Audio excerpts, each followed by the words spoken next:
প্রতিবেদনে কেন আসছেন? আসছি মানে আমার কিছু মনের কথা শেয়ার করব তাই।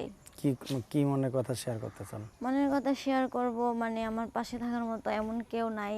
তো এরকম একটা ছেলে চাই যে আমার পাশে থাকবে, আম আমাকে ভালোবাসবে এবং আমি তাকে বিয়ে করতে চাই। এরকম একটা মানুষ আমি চাই। কারণ আমার আব্বু নাই, এজন্য আমার আম্মু আছে আর আমরা ৩ বোন। তো সবার বিয়ে হয়ে গেছে, শুধু আমিই আছি। বিবাহিত না অবিবাহিত ছেলে খুঁজতেছেন আপনি? আমি যেহেতু বিবাহিত না, আমি একটা অবিবাহিত ছেলেই চাইবো। যদি বয়স্ক কোনো ছেলে বিয়ে করতে চায়?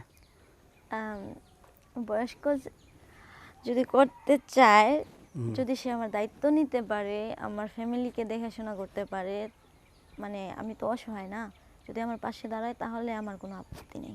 পড়াশোনা কত দূর করছেন আপনি? পড়াশোনা 10। ক্লাস 10। হুম। তাহলে কি বিবাহিত মানুষ মানে তার যদি বউ ছাল মেয়া থাকে তারও বিয়ে করবেন আপনি?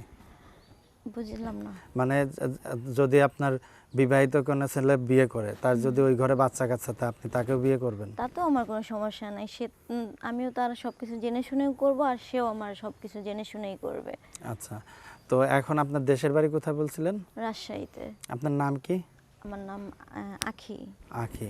আখি আচ্ছা, ইসলাম। দর্শকদের কিছু বলার আছে আপনার? দর্শককে এটাই বলার আছে যে আমার পাশে থাকার মতো কেউ নেই। তো আমি এমন একটা ছেলে চাই যে আমার পাশে থাকবে, আমার ফ্যামিলির পাশে থাকবে। সে বিবাহিত হোক তাও চলবে, তার বাচ্চা কাচ্চা আছে তাও আমার হবে, শুধু আমার ফ্যামিলির পাশে থাকবে, আমার পাশে থাকবে, এটাই আমি চাই, আর আচ্ছা, কিছু না। মানে আপনার ফ্যামিলিতে কে কে আছে? আমার ফ্যামিলিতে আমার আব্বু নেই, কিন্তু আমার আম্মু আছে, আমার বোনেরা ওনাদের বিয়ে হয়ে গেছে, শুধু আমি আর আমার আম্মু আছি। আচ্ছা, তো এখন আপনার সাথে যোগাযোগ করবে কিভাবে? আমার সাথে যদি আপনারা কেউ যোগাযোগ করতে চান তাহলে শেয়ার অপশনে গেলে আমার হোয়াটসঅ্যাপ নাম্বার দেওয়া আছে, ওইখানে আপনারা আমার সাথে যোগাযোগ করতে পারবেন। আচ্ছা, তো এই যে নাম্বার কার কাছে থাকে? নাম্বার এটা আমার কাছেই থাকে, সমস্যা নেই। আমাকে এই নাম্বারে কল দিলে ডিরেক্টলি আমাকেই পাবে। সবসময় আপনার কাছেই থাকে এটা? হ্যাঁ, আমার কাছেও থাকে। আচ্ছা, আমার কাছেই থাকে। আপনার বড় ভাইটাই নাই? না, আমার বড় ভাই নেই। ঠিক আছে। তো দর্শক, আমাদের অনুষ্ঠানগুলো শুধুমাত্র বিনোদনের জন্য করা হয়ে থাকে। বিভিন্ন সময় বিভিন্ন অসহায় মানুষের জীবনের গল্পগুলো আমরা তুলে ধরি। তো দর্শকদের আর কিছু বলার আছে আপনার?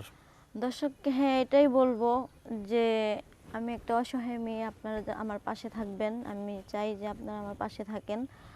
আর আর এমন একটা ছেলে, আমি তো বললামই যে সে বিবাহিত আর অবিবাহিত হোক আমার কোনো সমস্যা নেই, সে শুধু মানে আমার পাশে থাকলেই চলবে, আমাকে ভালোবাসলেই চলবে। ঠিক আছে, ভালো থাকেন।